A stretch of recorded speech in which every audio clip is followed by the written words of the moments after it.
इस समय हमारे साथ में वीरेंद्र जी मौजूद हैं।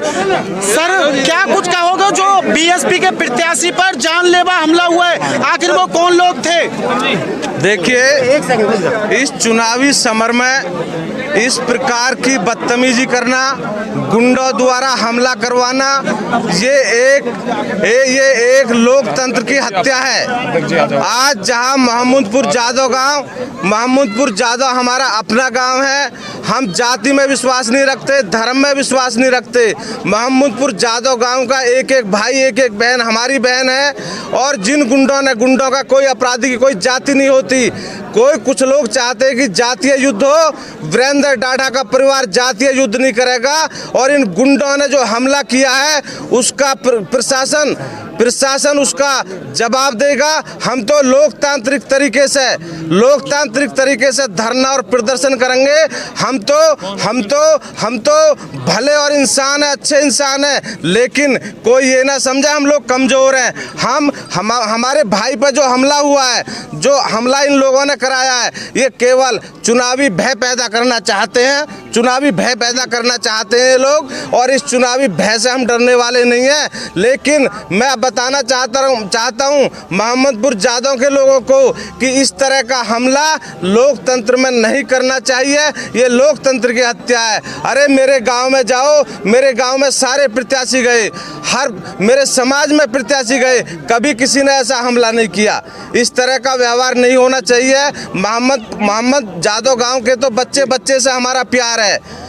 गुंडों की कोई अपराधी नहीं होती, कोई जाति नहीं होती। मैं इस गांव को तो नमस्कार करता हूं, गांव की इज्जत करता हूं। गांव की एक बेटी की शादी है आज, और इस तरह का जिन गुंडों के द्वारा जिन लोगों ने राजनीतिक लाभ लेने की ये साजिश करी है, ये लोकतंत्र पे हमला है। हम इसकी निंदा करते हैं, इसका विरोध करते हैं। सर, आप क्या चाहते हैं? बिल्कुल, हम चाहते हैं कि जिस इस साजिश के पीछे जो व्यक्ति है उसकी जांच हो और उसकी गिरफ्तारी हो, ये हमारी मांग है। देखिए, इस हमले के पीछे जो इस समय यहाँ से विधायक हैं और जो बीजेपी के प्रत्याशी हैं, उनका पूरी तरह से हाथ साबित हो रहा है। हमारे जो कार्यकर्ता हैं उन्होंने ये बताया है कि जो ये सह पर हो रहा है वो बीजेपी के जो विधायक हैं उनकी सह पर, उनके कार्यकर्ताओं द्वारा, उनके लोगों द्वारा ये इस तरह की हरकत की गई है।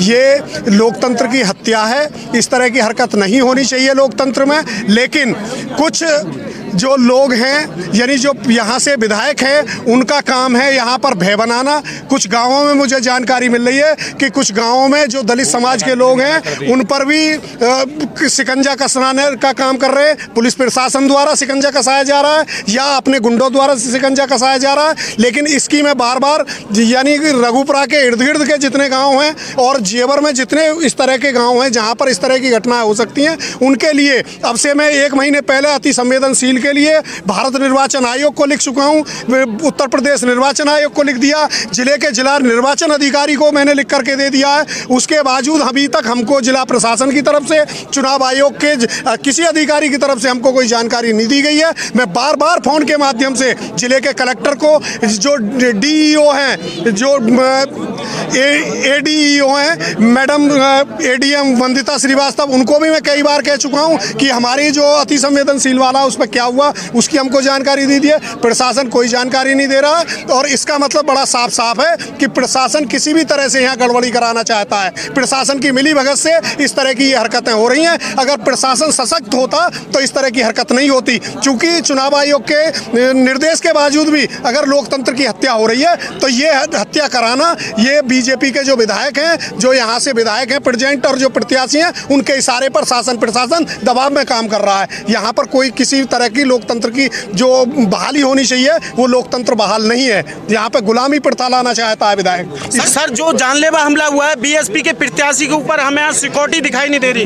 केवल 2 ही सिक्योरिटी जो प्रत्याशी के साथ में रहते हैं। देखिए, ये जो सिक्योरिटी का मामला है, देखिए अभी मैंने लगभग जैसे ही मुझे यहाँ से जानकारी मिली रघुपुरा में इस तरह की नारेबाजी हुई, उनके लोगों ने उस तरह करी, मैंने जो एडिशनल डीसीपी है विशाल पांडे, उनको फोन करके कहा। उन्होंने कहा जी मैं कॉन्फ्रेंस में हूँ, मैं कि उसको छोड़िए, हमारी 1 मिनट सुन लीजिए। हमने उनको कहा, उन्होंने कहा मैं फोर्स भेज रहा हूँ, हमने उनको जानकारी दी तो, लेकिन इतनी देर में ही मोहम्मदपुर जादों में ये हादसा हो गया। मैंने फिर दोबारा फ़ोन मिलाया, वो उस मीटिंग में थे, यहाँ आए, एक गाड़ी आई लेकिन वो गाड़ी चली गई। यानी हमले के बावजूद भी पुलिस प्रशासन की तरफ से या चुनाव आयोग की तरफ से कोई सिक्योरिटी उपलब्ध नहीं कराई गई है। 2 पुलिस वाले केवल हैं, वो 2 पुलिस वाले क्या करेंगे, उनको क्या डायरेक्शन है आयोग की या उन अधिकारियों की या पुलिस के आला अधिकारियों की क्या डायरेक्शन है, क्या साजिश है, इसका हमको कोई पता नहीं है। और ये हमको लग रहा है कि ये साजिशन इस तरह की हरकतें कराई जा रही हैं, क्योंकि जो यहाँ विधायक हैं वो यहाँ पर दबंगई कायम रखना चाहते हैं। देश को आज़ाद हुए लगभग 70 साल हो गए, लेकिन ये रघुपुरा के इर्द गिर्द में वो अपना जो आज़ादी, जो कोई व्यक्ति स्वतंत्र ना रह सके, इसके लिए इस तरह के शिकंजे कस रहा है। सर लगभग माने कितना समय हो गया है जो जानलेवा हमला हुआ? और मुझे अभी एक जानकारी और आई है, हमको हमारे जो कुछ लोग हैं उन्होंने बताया कि जो फलेदा गांव है, फलेदा गांव में कुछ हमारे लोगों को थ्रेट दी गई है कि भाई अगर आपने धमकी, अगर बस्ता लगाए हैं तो आपके हाथ पैर तोड़ दिए जाएंगे, इस हड्डियां तोड़ दी जाएंगी। इस तरह की हरकतें, इस तरह की हरकतें जो लोग कर रहे हैं वो विधायक के इशारे पर कर रहे हैं, उसकी सजातीय जाति के लोग हैं। तो इस तरह के लोकतंत्र में अगर इस तरह के हमले होंगे और इस तरह की